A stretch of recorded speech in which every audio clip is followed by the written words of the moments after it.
Disgraced former R&B singer R. Kelly has been sentenced to 30 years in prison for leading a decades-long sex trafficking operation.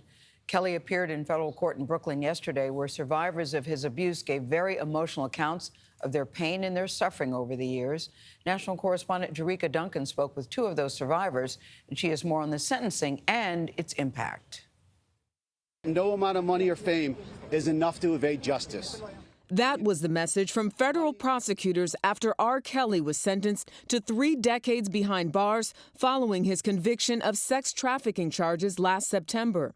7 survivors addressed the court Wednesday. One said Kelly made her his sex slave. Another described how he deprived her of food as punishment. And one woman recounted the time Kelly forced her to perform oral sex on him when she was underage, adding that his abuse made her wish she would die.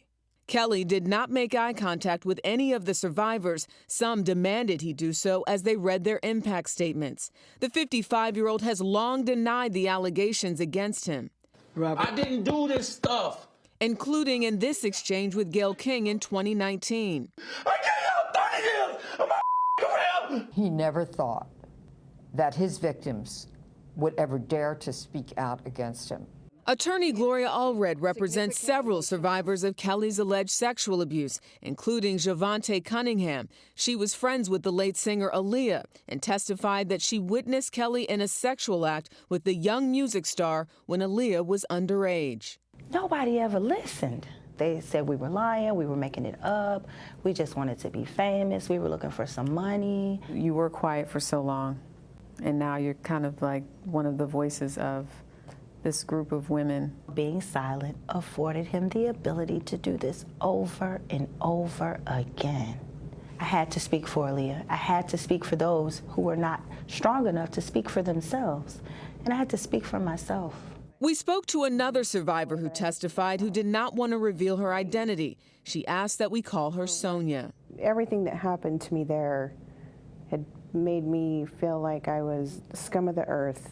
It's really hard to come back from that. But you did.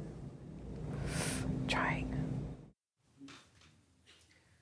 R. Kelly's new attorney, Jennifer Bonjean, who represented Bill Cosby, plans to appeal Wednesday's sentencing, which also includes 5 years of supervised release and a $100,000 fine. Kelly is still facing child pornography, enticement of a minor, and obstruction of justice charges in Chicago. That trial is scheduled to begin in August. And, you know, Gayle, you and I, we've been literally covering this story for a long years. time. And one of the survivors asked me, you know, well, what do you think about it?